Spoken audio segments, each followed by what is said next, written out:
All right, everyone. So the theme for this event is future proof. Let's start with calling on to the stage Dr. Professor Ayodele to give a quick presentation. Can we give a round of applause, please? Thank you.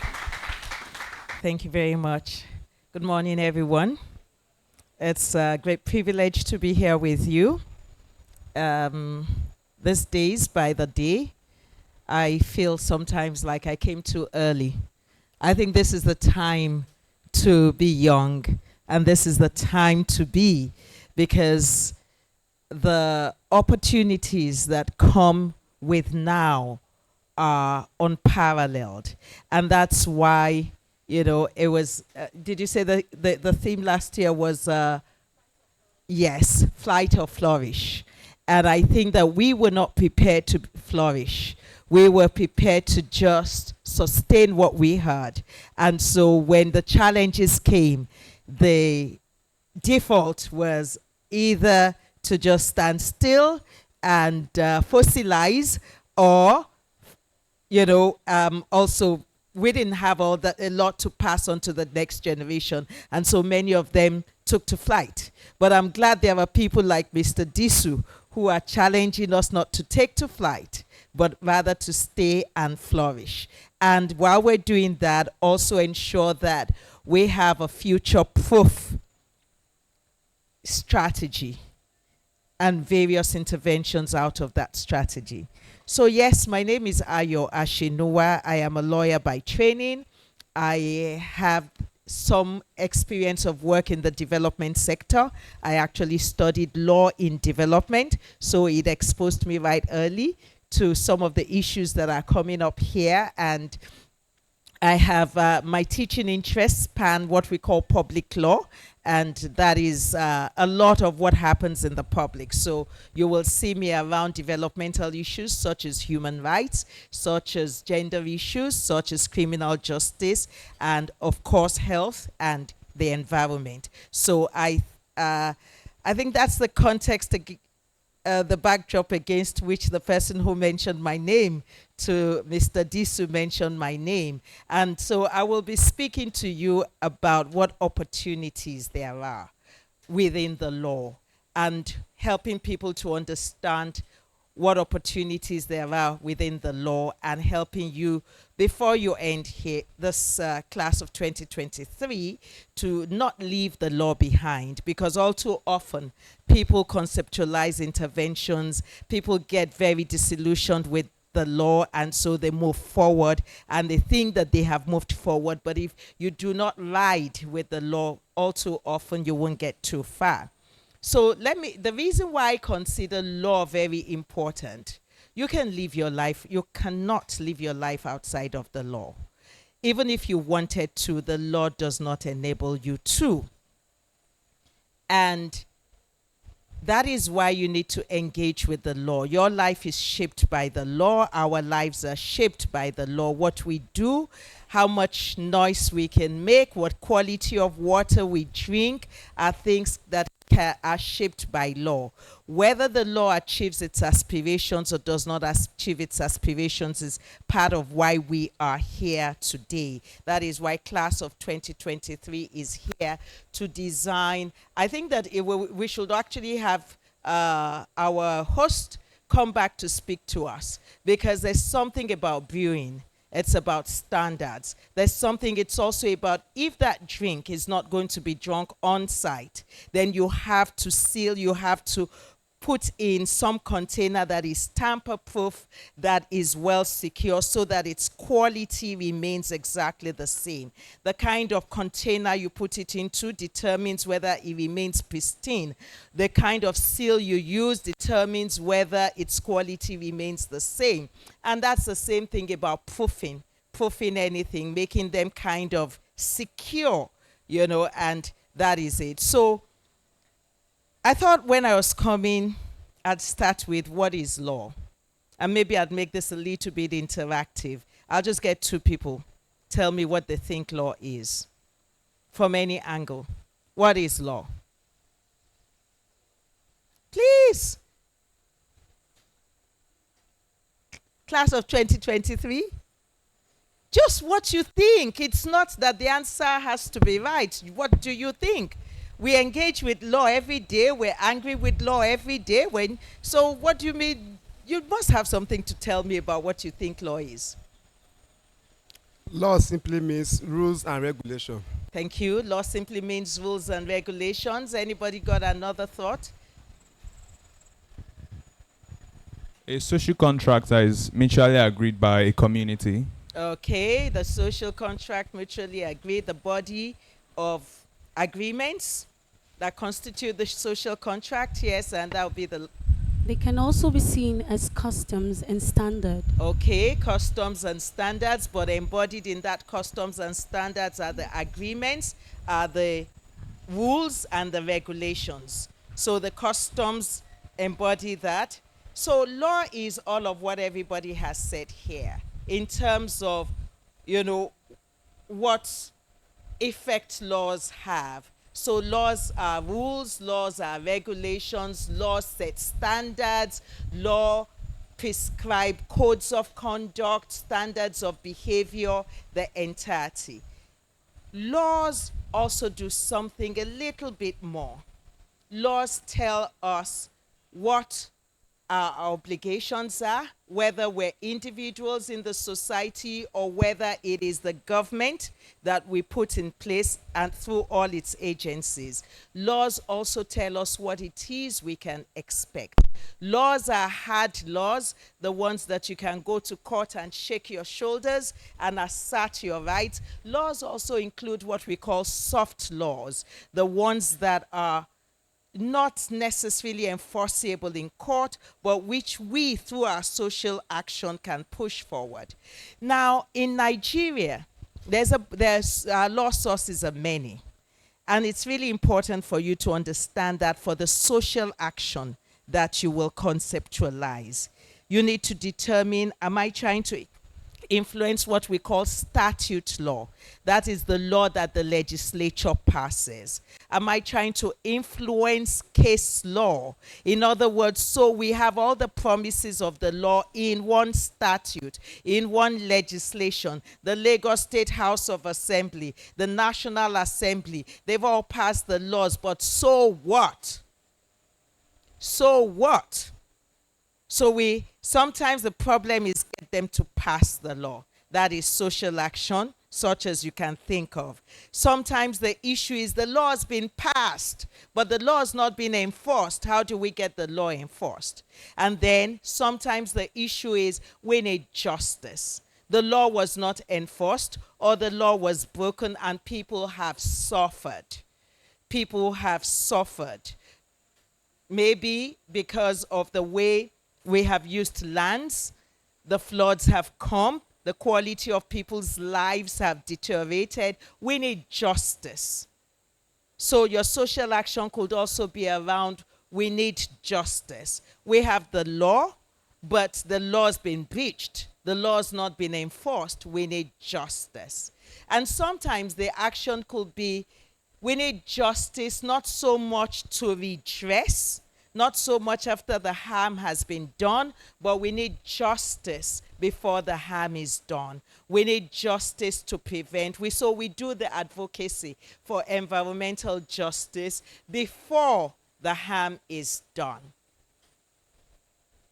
We have a whole body of laws, and I think we are all from Lagos State here. Are we? No, I don't mean state of origin. I mean resident. We all reside in Lagos. So I can zero into the Lagos State law then. So our starting point, and I will leave it with Mr. Disu, the text of the Lagos State environmental law. The good thing about that law, unlike what we had before, is that it brings together like 90% of all the issues pertaining to the environment in one body of law, in the same law. So in the same law, just a minute.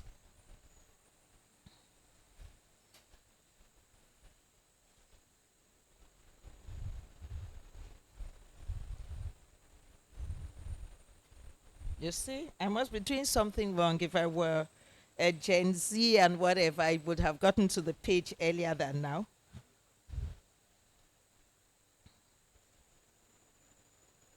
Okay. So in that law, the objectives of the law are a clean, safe, healthy environment for all residents of Lagos State. And the second objective of the law is to enable citizens to access the various public amenities or segments of the environment for recreational, educational, health, and cultural and economic purposes. So that is the purpose of that law. And I think just merely stating a clean, a safe, a healthy environment for all residents. It borrows from the Constitution because the Constitution itself makes a promise of a healthy environment to all of us. So it's important in that law for you to get familiar with which sections of the law embodies the agency that might be useful for the interventions that the various groups of you want to do. What interventions do they have in place already? Can we build social action around that, to make the agencies do what they're not doing, which they ought to be doing by law, or to see whether we can get justice for those who have been harmed. But one very core area of the law, and I should say, it's an imperfect law, and all laws will always be imperfect. It is impossible for a law to be perfect. It's an imperfect law, but I had the privilege of being part of those who produced the draft that preceded the 2017 version. And one thing that I pushed from my development background was the role of the citizen, the role of the public in the whole process of making the law, change in future, amending the law, enforcing the law. And there are areas where there are obligations for consultations. So for example, we all know about EIA, or maybe we don't, but we will probably before we get done, because there's no way we can do anything that has to do with the environment and not talk about what we call the environmental impact assessment. It's a value, it's a standard that has come to be well established, which is that nothing is done without an assessment. No permit, no license ought to be given without an assessment of what impact it would have on the land. And in getting that assessment, you need to engage with those whose lives will be affected by the proposed action. So maybe some area of our intervention that we will conceptualize will be, how do we galvanize, how do we empower communities to be more equipped to play the role they ought to play when such assessments are taking place around them. You have waste disposal. Around waste disposal, there is a lot, and I'm glad we're talking we're talking about circular economy here. We're talking about things that will seem to be the direct opposite of the value and the cultures that we've grown up with. It's good to be able to stop and think. Or stop, maybe it's not even think, just stop for one moment. I remember the excitement with which we embraced the plastic. I started life and I grew up in a world where there were no plastic bags. When I was young, there were no plastic bags. That is why you might hear people talk of paper bags, because all we had then were paper bags. They were real papers. They were made out of, nice ones were made out of nice paper. Sometimes they were just made out of recycled paper. So it was paper bag. If you went to the market, you got so many of the things you bought wrapped in old newspapers. But of course that was messy. It used to get damp and wet. But I don't think anybody thought there was anything wrong with it until the paper bag, the nylon bag came, the plastic bag came. And we all celebrated the plastic bag because it didn't drip. It was nice bag, it didn't drip. But then it wasn't always available, so we tended to reuse the plastic bag. And I grew up in my mom's kitchen, always washing and drying plastic bags in the sun so that they could be reused because they were not as available. And then plastic bags became very cheap. And again, we were happy because we didn't have to wash plastic bags, dry them out in the sun, fold away, and reuse. But all of a sudden, we're seeing that the things that excited us the most are the things that have brought the greatest harm to us. And so, if we're going to future-proof, we're going to have to define development, advancement in ways that are not going to be just continuing on the trajectory, just on the same path as we have come to. It was nice to start the plastic bag, and maybe what we can do for reducing this plastic, some of the ideas I just had was, can we ask everybody to return their plastics and fill up instead of giving them the second plastic bottle? Can we hold meetings where we say to people, come with your containers. We will be able to supply you with water, but we don't do plastics. Those will be initiatives, things that we can do. And I think I would want to close with not asking what are all the others going to do, but what will I do? I am a firm believer in the fact that we can change our world. I'm a firm believer in the fact that each one person, some years ago, I had an opportunity of a scholarship. And when I was asked, why do you want the scholarship? I said, because I believe that as a teacher, running through an average of, if I take only a compulsory class, I probably will run through an average of 200 students to 300. If I multiply that by some 30 to 35 years of teaching, this was at the very start of my career, less than 5 years into it, then I probably would have reached, how many people? My math is not great. 250 times 30 years. Okay, I'll do it the simple way. 250 times 10 is 2,500 times 3 is 7,500. I would have taught 7,500 persons at a minimum with ideas that I have in the formal setting. Even if I don't get all those 7,500 persons converted to some good idea that I think I'm advancing, maybe if all I did was get another 3,000 or 4,000 of them kind of touched, kind of affected, and then they go on in the same way as my life has impacted. Theirs is also making the difference, which is why we're here right on the beach, this program, making the difference. Then we will definitely have made a difference. But it requires one thing: intentionality. Intentionality. Being very intentional about every moment. It's not about programming. It's not about doing the right things when you get to your program. It's about starting. So I ask us, we're talking about plastic waste and the damage.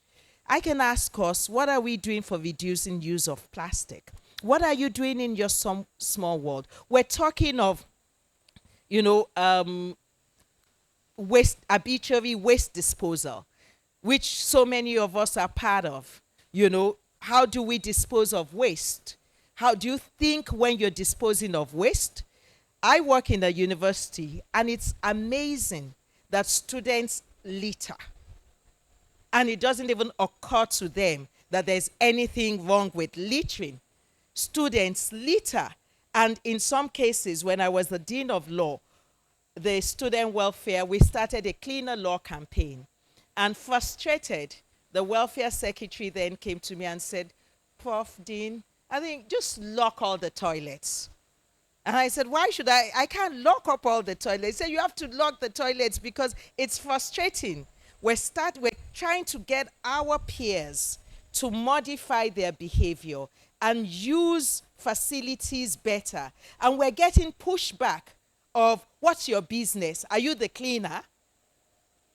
So in our small world, what standard setting are we going to get engaged in?